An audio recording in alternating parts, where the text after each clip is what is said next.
বড়সড় ধাক্কা খেল বাংলাদেশ। এবার তারা মার্কিন রোষে ডোনাল্ড ট্রাম্পের নির্দেশে বাংলাদেশকে আর্থিক অনুদান দেওয়া বন্ধ করে দিল আমেরিকা। আর এর জেরে রোহিঙ্গা সংকট মোকাবিলা সহ বিভিন্ন ইস্যুতে চাপে ঢাকা।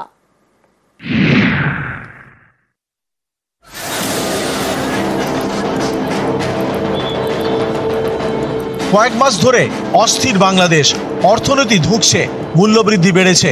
এরই মাঝে ইউনিস সরকার জোর ধাক্কা খেল, সৌজন্যে ট্রাম্প সরকার। বাংলাদেশের জন্য সব রকমের আর্থিক অনুদান বন্ধ আমেরিকার।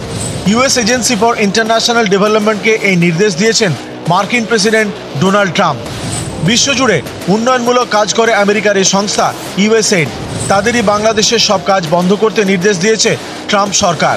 এর জেরে বাংলাদেশের স্বাস্থ্য, শিক্ষা, খাদ্য, নিরাপত্তা, পরিবেশ সহ নানা কাজ ধাক্কা খাবে।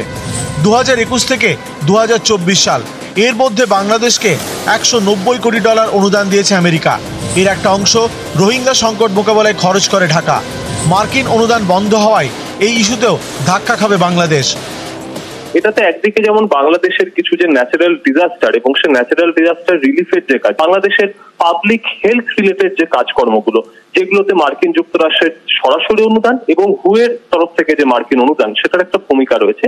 মার্কিন যুক্তরাষ্ট্রের যে বর্তমান প্রশাসন, তারা কিন্তু ইউনুস সাহেবের যে প্রশাসন, সেটার একটা বরাবরই বিরোধিতার জায়গা তারা নিয়ে এসছে।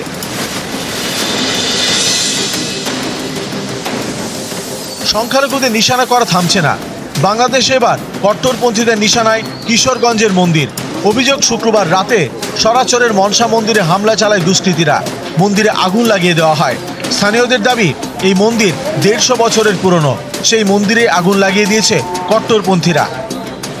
বাংলাদেশের মাটিতে বারবার টার্গেট সংখ্যালঘুরা। সীমান্তেও লাগাতার উস্কানি দিচ্ছে বাংলাদেশ। ভারতের কিন্তু সৌজন্যের বার্তা। প্রজাতন্ত্র দিবস উপলক্ষে রবিবার পেট্রাপোলে বিজেপি জওয়ানদের মিষ্টিমুখ করায় বিএসএফ।